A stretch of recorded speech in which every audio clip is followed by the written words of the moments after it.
I've done several videos on the topic of abortion thus far, and I've relied pretty heavily on the value of thought experiments. And maybe some of you are thinking that that's a poor technique, that when we're talking about abortion, we're talking about a practical real-world problem. We should talk about practical real-world examples, not flights of fantasy.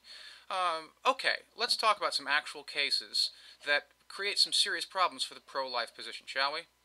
These are both very recent cases. For starters, in China, there was recently a pair of conjoined twins that were born. The doctors surgically separated the twins, letting one of them bleed to death without making any efforts at all to resuscitate it. How could they be so cruel, so callous, you ask? Well, let's actually take a look at the twins. You see that? Right there, sticking out of his back? That's his twin brother.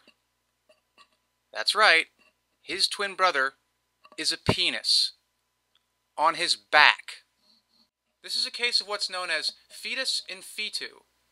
What happens is that a fertilized egg splits and becomes a pair of monozygotic twins.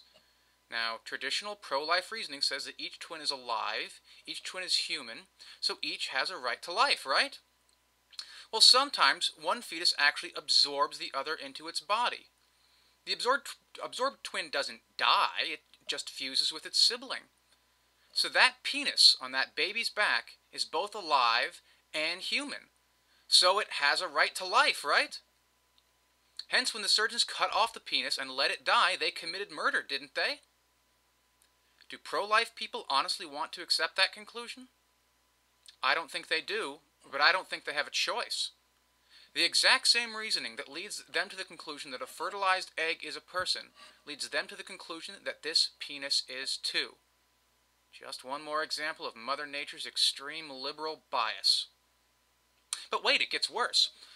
In response to the J.J. Thomson discussion on the violinist argument that I posted a few months back, many people came up with an objection. If you don't know that argument, you should check out the link I have up there on the side.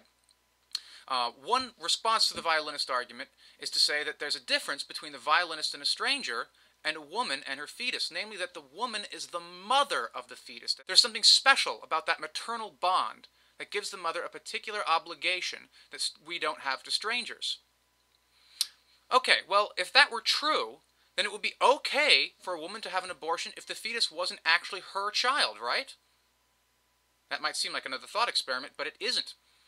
A woman in Japan recently found out that an egg inserted into her uterus at a fertility clinic was not hers, nor was it fertilized by her husband's sperm.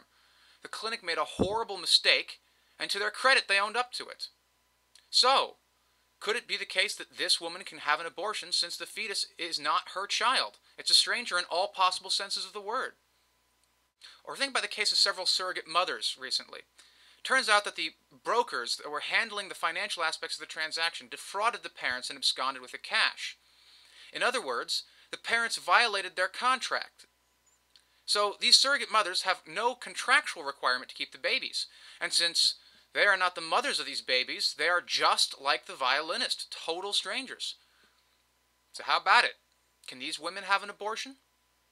I don't think pro-life people are willing to bite that bullet. Hence, the maternal relationship can't really be the morally relevant distinction between the violinist case and pregnancy. And these are there's just 3 recent cases. This is to say nothing of the wide variety of very bizarre similar cases that show that if you really take pro-life reasoning seriously, at least the extreme pro-life reasoning, you are led to some pretty preposterous conclusions.